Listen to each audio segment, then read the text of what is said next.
मराठवाड्यामध्ये आलेल्या पूर परिस्थितीमुळे स्थानिकांचं जनजीवन विस्कळीत झालं आहे. कोल्हापुरातून या नागरिकांसाठी मदतीचा ओघ वाढलेला आहे. राष्ट्रवादी अजित पवार गटाकडून आज या पूरग्रस्तांसाठी मदत पाठवण्यात आली. पूरग्रस्तांसाठी संसार उपयोगी साहित्य आणि अन्य मदत घेऊन 25 ट्रक मराठवाडा आणि सोलापूरकडे पाठवण्यात आले आहेत. ही मदत वाटप करताना मंत्री हसन मुश्रीफ आणि राष्ट्रवादीचे इतर पदाधिकारी उपस्थित होते. राष्ट्रवादी काँग्रेस अजित पवार गटाच्या पक्ष कार्यालयातून ही सर्व मदत परवाना करण्यात आली आहे. कोल्हापूर जिल्हा राष्ट्रवादी काँग्रेस पक्षानं परवाशी बैठक घेतली आणि जवळजवळ 51 लाख रुपयाचं जीवनावश्यक साहित्य सोलापूर आणि मराठवाड्यातील 5-6 जिल्ह्यामध्ये जो पुरामुळे हाहाकार माजलेला आहे, पावसामुळे जो हाहाकार माजलेला आहे आणि ज्यांना रेस्क्यू करण्यात आलेला आहे, ज्यांना कॅम्पमध्ये ठेवण्यात आलेला आहे आणि ज्यांच्या घरामध्ये पाणी आलेलं आहे अशा कुटुंबियांना मदत देण्याचं ठरवलं.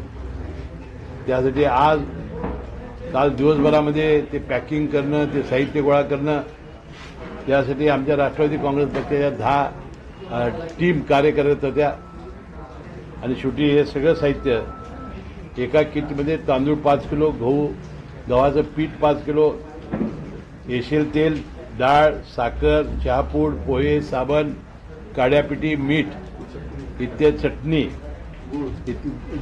गुळाचा 1 किलोची ढेप, अशा आणि बिस्किटाचे पुडे अशा प्रकारचे किट तयार करून जवळजवळ आज 20,000 लोकांना जे साहित्य द्यायचं आहे त्याचे किट पाठवण्याचा आज राष्ट्रवादी काँग्रेस पक्ष प्रयत्न करतोय.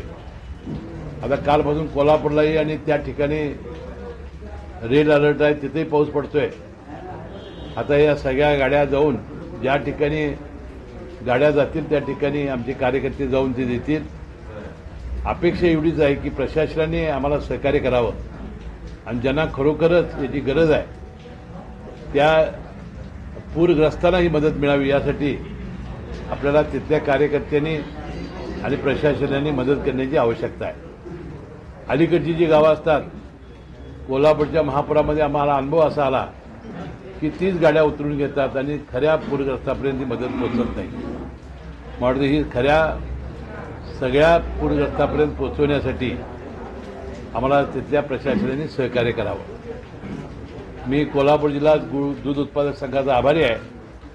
काल गोकुळने कॅम्पमध्ये ठेवलेल्या लहान मुलांच्यासाठी आणि तिथल्या नागरिकांसाठी दुधाची सोय केलेली आहे.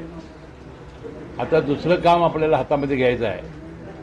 त्यांना घरामध्ये आल्यानंतर त्यांचे कपडे, त्यांची भांडीकुंडी हे साहित्य देणं आणि मुक्या जनावरांची सगळ्यात मोठी जी अडचण झालेली आहे चाऱ्याची आणि वैरणीची.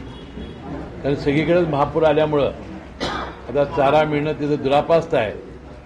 जवळच्या जिल्ह्यांनीच चारा पाठवणं आणि मुक्या जनावरांचा आशीर्वाद हा सगळ्यात मोठा आशीर्वाद आहे. म्हणून आजच कोल्हापूर जिल्हा दूध संघाला मी बैठक घेईन. तिथं 2 संचालक इथं उपस्थित आहेत आणि तिथून पशुखाद्य आणि TMR हे जे वैरण तयार करण्याची आहे ते आणि सांगलीमध्ये जर आम्हाला वैरण मिळाले तर तिथं ट्रान्सपोर्ट कमी मिळेल, तिथं घेऊन आम्ही जास्तीत जास्त चारा, वैरण आणि पशुखाद्य देण्याचा सुद्धा राष्ट्रवादी काँग्रेस प्रयत्न करणार आहे.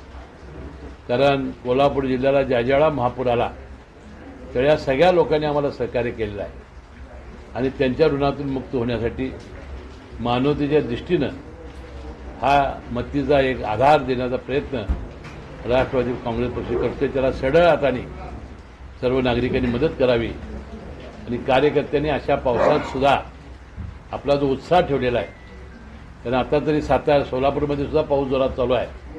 आज जे कष्ट घेणार आहेत त्यांचेही मनपूर्वक मी आभार मानतो. मदतीसाठी PM फंड जो आहे यातून पैसे देणं गरजेचं आहे का केंद्राने? PM केअरमधून घ्यावं किंवा कशातून द्यावं हा वास्तविक विषय हा केंद्र सरकारचा आहे. विनाकारण एखाद्या विषयावर कुठची टीका करणं योग्य नाही. ही जी वेळ आहे ही राजकारणाची वेळ नाही. आपल्याला केंद्रानं भरीव मदत द्यावी, ती कशातून द्यावी, काय द्यावी यासाठी मुख्यमंत्री कालपासून दिल्लीत तेढ ठोकून आहेत. त्यांनी अनेक मंत्र्यांच्या भेटीगाठी घेतलेल्या आहेत अमित शहा साहेबांची भेट घेतलेली आहे, काल पंतप्रधानांची भेट घेतलेली आहे. आम्हाला विश्वास आहे की या संकटाच्या काळात केंद्र सरकार चांगली मदत करेल आणि या शेतकऱ्यांची अपेक्षा पूर्ण करण्याचा युती शासन प्रयत्न करेल. राज्यभरातून अशाच प्रकारची मदत राष्ट्रवादीच्या वतीने दिली जाते का? अजितदादांनी तशा काही सूचना दिलेल्या आहेत? अजित पवारांनी आणि सुनील तटकरे साहेबांनी सगळ्या सूचना दिलेल्या आहेत. मला वाटते राज्यभरातून राष्ट्रवादी काँग्रेस पक्ष तर करणारच आहे, परंतु सगळ्याच नागरिकांनी केलं पाहिजे. आता सहकारी संस्था असतील, मला वाटते मी मुख्यमंत्र्यांना सुद्धा आज विनंती करणार आहे की ताबडतोबीनं ज्या सहकारी संस्था चांगल्या फायद्यात असतील त्यांना काहीतरी, कारण शेवटी ऑडिटमध्ये निघू नये हा मुद्दा आहे, किंवा जे दानशूर आहेत, जे उद्योगपती आहेत, जे देणगीदार आहेत, CSR फंड आहे, अशामधून प्रचंड मदत उभी राहू शकते. त्यांच्याकडून पशुखाद्य आणि चाऱ्याची आणि वैरणीची आणि त्यांचा जो TMR चारा तयार करते त्याची आम्हाला अपेक्षा आहे. मी आजच ती व्यवस्था आम्ही करतोय.